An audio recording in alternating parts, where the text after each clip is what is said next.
Wa'lam jeung kudu apal anjeun anna aqalla guslil mayiti kana saestuna pangsaeutikna ngadusan mayit ta'mimu badanihi eta ngawalatraan badana mayit bil ma'i ku cai marratan kalawan balikan wahidatan anu sakali wa amma akmaluhu anapun ari kasampurnaanana itu goslu pamazkurun tah eta anu dicaritakeun fil mabsutati dina kitab anu panjang babaranana. Pangsaeutikna ngadusan mayit eta teh ngan sakadar ngawalatraan badan mayit. Pokona mah asal walatra weh ti luhur sausap rambut kahandap saebas dampal walatra ku cai. Ari sampurnana ngadusan mayit maka si mayit simpen di tempat anu buni jeung rada luhurkeun saeutik. Naon sababna pangna diluhurkeun supaya ulah ceret. Di urang mayana geus marake tempat eta teh geuningan. Siga ranjang gitu. Alus teh supaya ulah ceret. Jadi tempatna luhurkeun bunian malah ngadusanana kudu ku karabat anu narima waris alusna mah eta teh. Di urang mah sok diburuhkeun ka ustad. Tingali qauluhu wa'lam anna aqalla guslil mayyiti kahanapna sajajar aya wa qauluhu ta'mimu badanihi bil ma'i hatama sehingga perkara yadharu anu dohir ieu ma min parjis saibi tina momok janda ingda julusihi dina nalika diukna itu saeb ala qadamaiha netepan kana dua keneungna ieu saeb liqadai hajatiha pikeun kiih ngisingna ieu saeb wa ma jeung perkara tahta kulpatin anu tetep ma hanapeun ku kulup tahta kulpatil aklapi anu tetep ma hanapeun ku kulupna pirang-pirang jalma anu kulup anu can disunatan pala buddha maka misti min pasiha tina ngaruksakna itu kulpah wa goslima jeung ngumbah perkara tahtaha anu tetep ma hanapeun ieu kulpah intayasaro lamun narima gampang ieu goslu wa ila jeung lamun teu ieu tayasaro paing kana maka lamun bukti naon ma perkara tahtaha anu tetep ma hanapeun kulpah tohiron eta anu suci yumima tah ditayamuman naon anhu itu umma wa ing kana jeung lamun bukti itu umma najsan eta najis fala yuyammamu maka ulah ditayamuman itu umma bal yudpanu balik ta dikubur jalma eta mayit bila sholatin kalawan teu disolatan kapake ditahuraen seperti jalma anu eueuh dua alat susuci. Beda pendapat ulama di dia. Pendapatna Imam Romli sareng Ibnu Hajar. Alama netepan kana perkara qala nu ngadawuhkeun kana masa Romli, Imam Romli li anna syartot tayamumi karena saestuna syarat tayamum izalatun najasati eta leungitna najis. Wa qala Ibnu Hajar yumima ditayamuman itu aklab kulup teh lidororoti karena madarat. Kumaha keur urang nah nuturkeun pendapat Ibnu Hajar atau nuturkeun pendapat Imam Romli wayam bagi jeung misti naon takliduhu taklid ka Ibnu Hajar li anna fi dafnihi karena saestuna eta tetep dina ngubur itu aklab jalma nu kulup teh bila sholatin kalawan teu disolatan ada muhtiromin eta henteu ngamuliakeun lil mayyiti ka mayit. Jadi alus taklid ka Ibnu Hajar. Terus dina qauluhu wa amma akmaluhu pamazkurun fil mabsutoh kal minhaj fa innahu atolal kalam fihi. Wa hasiluhu jeung ari kesimpulanana ieu kalam anna akmalahu eta saestuna kasampurnaanana itu goslu ayug sila eta yen ngadusan ayug sala eta yen diadusan mayit fi khalwatin dina tempat sepen layad hulu anu teu asup ha kana itu khalwah saha ilal gosilu kajaba jalma nu ngadusan waman jeung jalma yu'inu anu ngabantuan man hu kaitu gosil wa waliyul mayiti jeung walina mayit wa huwa jeung ari ieu waliyul mayit aqrabul warasati eta karabat ahli waris wa yakuna jeung yen bukti itu mayit pi komisin eta tetep dina baju kurung balin anu ruba awas sahipin atawa baju goreng baju anu geus cacat li anahu kana saestuna itu komis asturu eta leuwih nutupan lahu pikeun mayit ala murtafiin netepan kana tempat anu narima luhur kalauhin seperti papan wa huwa sareng ari itu murtafi al musamma eta nu dingaranan bidakati kungaran dakah li alla yusiba supaya ulah keuna hukamayit naon arrosasu ceceret bimain kalawan cai malihin anu asin li annal ma'a kana sasuna cai al adba anu tawar yasra'u eta ngagancangkeun ieu adba ilaika mayit al balaa kana buruk kana ajur baridin anu tiris li annahu kana saestuna barid yasudu eta nguatkeun ieu barid al badana kana badan ila li hajatin kajaba karna aya kabutuh. Tuluy 248 jajaran kahiji pangluhurna wa yundabu jeung disunatkeun naon alayang duro yen ulah ningali saha al ghasilu jalma anu ngadusan min ghairi auratihi tina salian auratna itu mayit illa qadral hajati kajaba kalawan saukuran kabutuh amma auratuhu anapun ari auratna mayit payuhromu ta eta diharamkeun naon anadru ningali ilaiha kana itu aurat. Jadi salian ti aurat mah sunat ulah ningali kecuali saukuran kabutuh. Anapun lamun ningali aurat mayit mah tetep hukumna haram. Wa yundabu jeung disunatkeun naon ayu goto yen ditutup naon wajhuhu beungeutna mayit bihorqatin kulamak walau kharaja jeung lamun kaluar ba'dal gosli dina sabada diadusan naon najsun najis wajabat tah wajib naon ijalatuhu ngaleungitkeun itu najis kumaha ari adusna dibalikan deui henteu teu kudu dibalikan deui eta mah ngan ukur wajib ngaleungitkeun najisna wungkul wayuk panu jeung dibungkus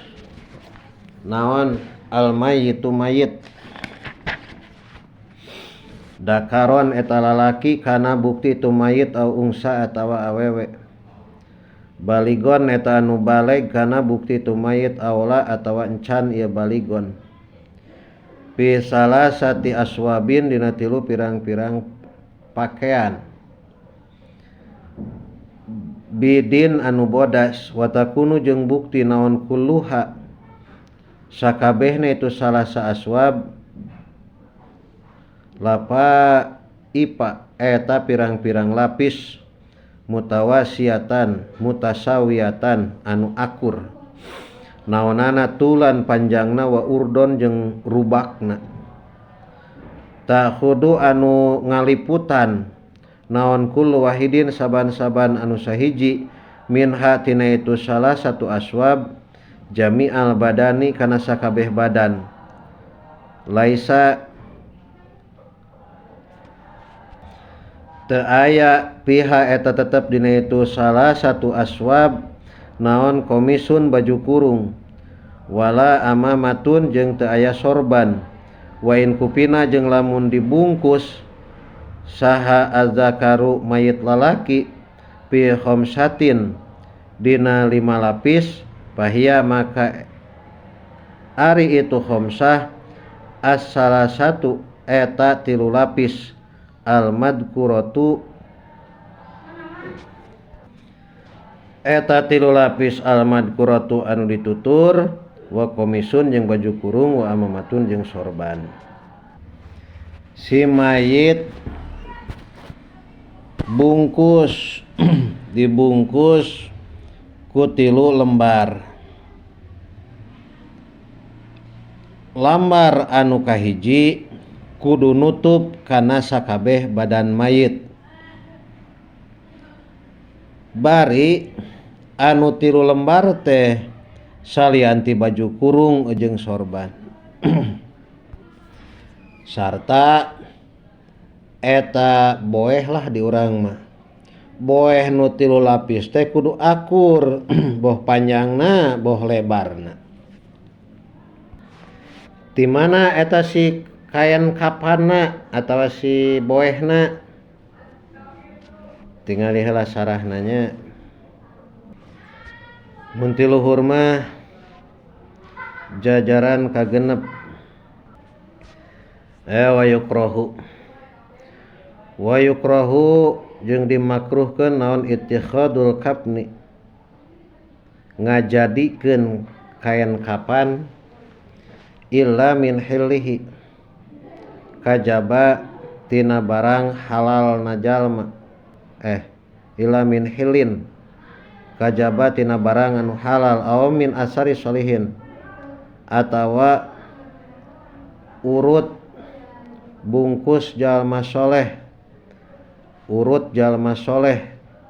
walil warisi jeung eta tetep pikeun ahli waris ibdaluhu ari ngagantina itu kapnu wala yajibu jeung wajib alaihi kaitu waris naon takpinuhu mungkusna itu mayit pihi dina kapan li annahu karna saestuna kapan yantakilu eta narima mindahkeun ieu waris lahu kana kapan bil mauti kalawan maut bihlapil qabri kalawan beda kuburan fa innahu maka saestuna kalakuan yusanu eta disunatkeun naon ittihaduhu ngajadikeunana itu kubur wa yahrumu jeung haram naon kitabatu syai'in nuliskeun hiji perkara minal qur'ani tina al-qur'an alal kapni kana kapan sianatan karena ngaraksa lahu kana itu Quran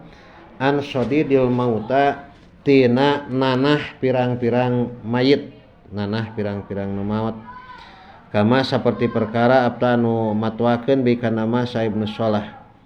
wa misluhu jeung eta tetep pantarna ieu Quran kulusmin ari sakur-sakur jenengan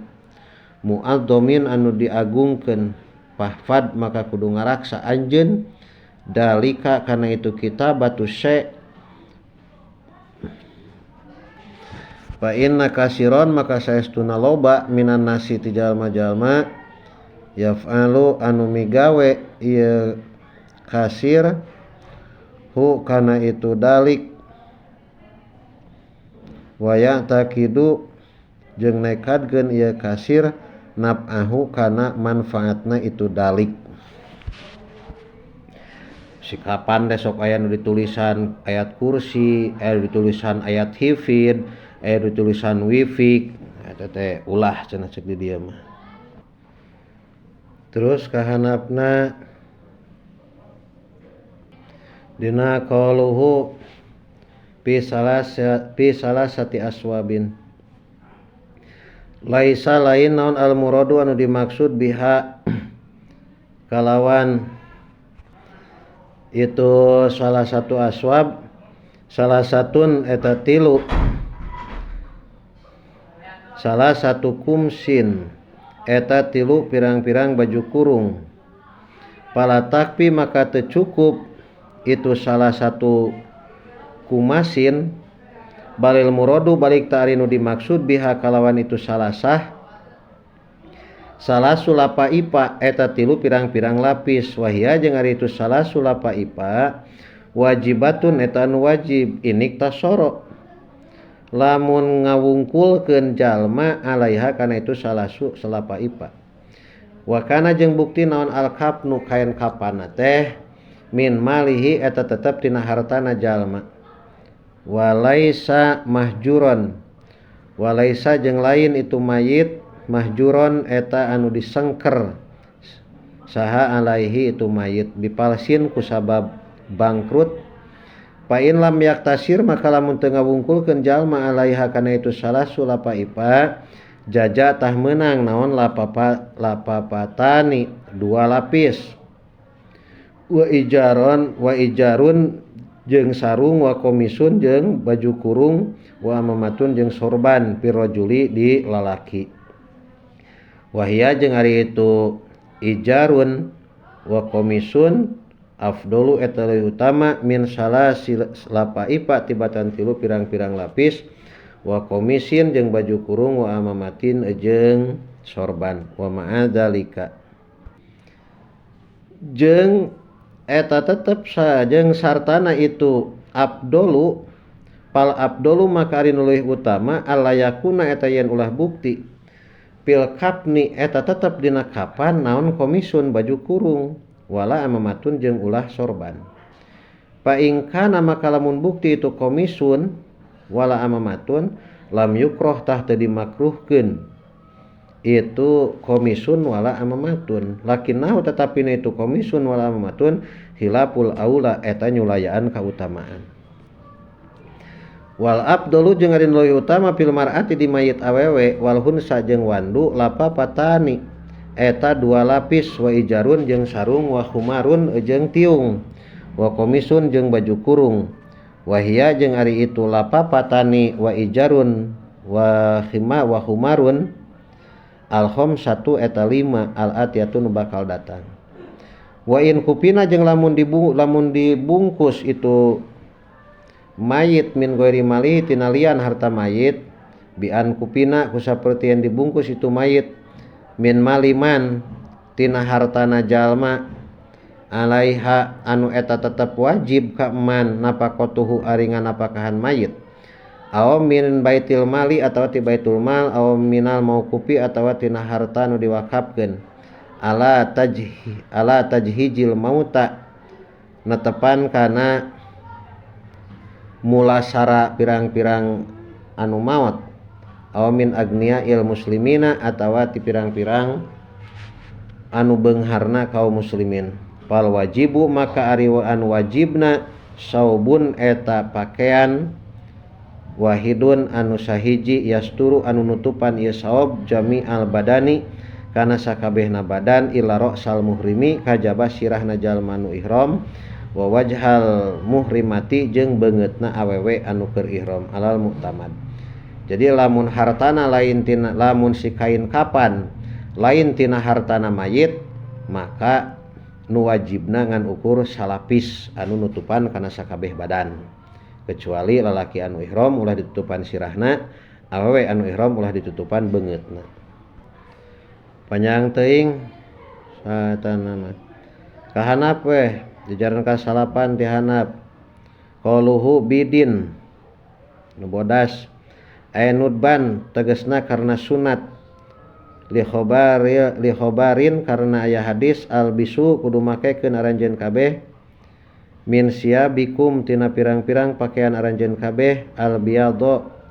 pirang-pirang anu bodas. Fa innaha maka saestuna ieu biad khairu siabikum eta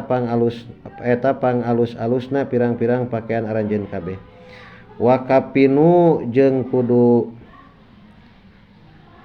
mungkus aranjeun kabeh piha dina itu siabakumul biad anu barodas mautakum ka pirang-pirang anu maot aranjeun kabeh. Wa yukrahu jeung dimakruhkeun naon ayakuna yen bukti bil kapni eta tetep dina kapan naon syai'un perhiji perkara ghairul biadi salian anu pirang-pirang anu barodas kajali nahwi asparin saperti ngajadikeun saumpama rupa koneng pau korosihi dina luhureun sirah mayit aw aspala kodamaihi atawa hanapeun dampal sukuna mayit dampal keuneng mayit keuneng dua namanya hanapeun dampal keuneng dua mayit awil mar'atu atawa dibungkus saha al mar'atu awewe fi khamsatin dina 5 lapis pahia makaria khamsah izarun eta samping wa himarun jeung kerudung wa komisun jeung baju kurung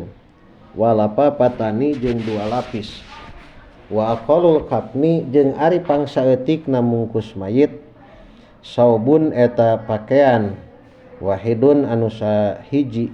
yasturu anu nutupan ieu saob auratal mayiti kana oratna mayit alal asohi netepan kaul asoh fi raudati anu tetep dina kitab raudhah wa syarhil muhaddabi jeung sarah kitab muhaddab. Awewe dibungkusna teh nu leuwih sampurnana ku 5 lembar. 5 lembar teh hitunganna kieu. Hiji samping. Sampingna samping kumaha? Samping anu siga dina waktu keur hirupna. Nyaeta samping anu nutupan antara bujal jeung tuur. 2 tiung, 3 baju kurung, 4 jeung kalima nyaeta 2 lapis boeh. Rek lalaki atawa wege sarua pangsaeutikna mungkus mayit mah nyaeta salapis boeh anu nutupan kana orat mayit. Jadi anu dicaritakeun tadi eta mah sampurnana gitu. Anapun pangsaeutikna mah cukup ku salapis boeh asal eta salapis boeh teh nutupan kana orat mayit. Tingali 248 jajaran katilu ti luhur. Walau mata jeung lamun maot saha ajaujani 2 pamajikan ma'an barina bareng lam yajib tah teu wajib naon tajhiju jaujati mula sara pamajikan mintir katil jauji tina titinggal salaki tina harta titinggal salaki. Walau matat jeung lamun maot saha jaujatu hiji pamajikan wa khadimuha jeung ladena ieu jaujat ma'an barina bareng walam yujad jeung teu dipanggihan walam yajid jeung teu manggihan saha ajauju salaki ilama kajaba kana perkara yujahiju anu mulasara ieu jauj bi kalawan ma ahadahuma ka salah sahijina itu jaujah jeung hodim kudimat tah diheulakeun saha jaujatu pamajikan walau kana jeung lamun bukti lahu eta tetep pikeun itu salaki pikeun itu jauj saha jaujatani 2 pamajikan hurotun tegesna awe merdeka wa amatun jeung amat aw muslimatun atawa muslimah wa kitabiyatun jeung bangsa kitabiah wa mata jeung maot itu Jawjatani ma'an badna bareng walam yajid jeung teu mangihan jawj makana perkara yujahiju anu mulasara ieu jawj bi kalawan ma ila ihdahima kajaba ka salah sahijina itu jawjatani pal yuqaddamu khitmi bisa khitmi bisa khotmi atawa ku daun anu hasem wal muslimati daun khitmi khotmi jeung awewe muslimah alal amati netepan amat wal kitabiyati dina ngadusan mayit eta teh sunat ganjil li syarafihima karena mulyana itu ganjilna marek 3 rek 5 atawa leuwih ti 5 seperti ngelehkeun itu amat wal kitabiyah ngadusan mayit teh mimitina atawa dilotrek banjur ti mimiti sirah nepi kana suku wadahiru maka ari sunat dina kumahan anu kahiji ngayakeun tarekah tingali usaha keur ngaleungitkeun kokotor mayit hadar ya kalau eta mah ngaleungitkeun kokotorna mah wal mutamadu jeung ari qaul mutamadu naon eta saestuna pangseut dia bahasana kayu sidir wahidun anu sahiji atawa ku khitmi yasturu anu nutupan ieu sawab dang daunan anu hasem jami'a badanil mayit mun di urang mah baheula di dieu eta teh sok honye apal honye teu kajaba kana sirah honye dibebek ihram wajhal muhrimati eta teh keur usaha ngaleungitkeun bau mayit eta teh atawa ku asem ada jeung ari ieu lah hese honye jeung asem mah geus we ku zaman kiwari mah ku sabun supaya naon make jeung dihonyean diaseman pimana sikieu atawa ku sabun supaya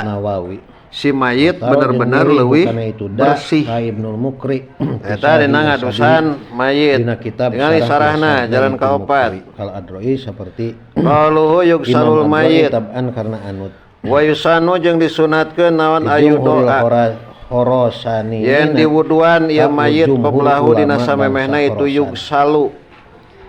alhayi seperti jalma nu hirup wala buda jeung misti min kauni gosli tina buktina ngadusan itu mayit bipilina eta tetep kalawan pagawean urang sadaya wahumila jeung dipanteskeun naon kama seperti perkara yukhadu anu dicokot ieu mah min qaulil musannifi tina dawan musannif lapad wa yugsalul mayit pakot tungkul jadi lamun ngadusan mayit mah kudu ku pagawean urang pagawean jelema nu hirup kana hak Allah na wungkul palayak pi maka teu cukup lapis nu kadua naon gorpun eta netepan kana hak mayit daya mah paehna ti teuleum geus teu kudu diadusan deui teu cukup lain musawiyan masukan wala jeung teu cukup naon gosul malaikati ngadusanana malaikat bihaqillahi kalawan hakna Allah palau syahidna maka lamun nyaksi urang sadaya eta saestuna al malaikat ka malaikat bin nisbati kalawan dinisbatkeun tagsilu anu ngadusan ieu malaikat hu kaitu mayit eta pakaian yasturu lam yaskut tah tegugur itu goslu anna di urang sadaya anger kawajiban fardu kifayah tegugur ti urang dicampurkeun bari dicampur bihilapina dirihi kalawan beda pebandinganana itu goslu minal kafni nyatana tina mungkus kiatal badani tina mungkus mayit sasana badan mayit wa bin nisbati li anal maksuda karena saestuna nu dimaksud minal gusli tina ngadusan at-ta'abbudu eta gawe ibadah bipilina kalawan pagawean urang sadaya wal maksudu jeung ari nu dimaksud minat takpini tina mungkus ulun makari saban-saban saji minal awali tina lapis wa qad hasala jeung nyata hasil ieu satru kutu eta henteu gugur ieu kulun biwasiati wa misluhu wala ghairuha jeung eta tetep pantarna amal awalu anapun ari nu kahiji itu takpin atawa kapnu kahiji bali annahu alhamlu ari mawa mayit wa dafnu jeung ngubur mayit li husulil maksudi karena hasil anu dimaksud pala wa naon teh walaunya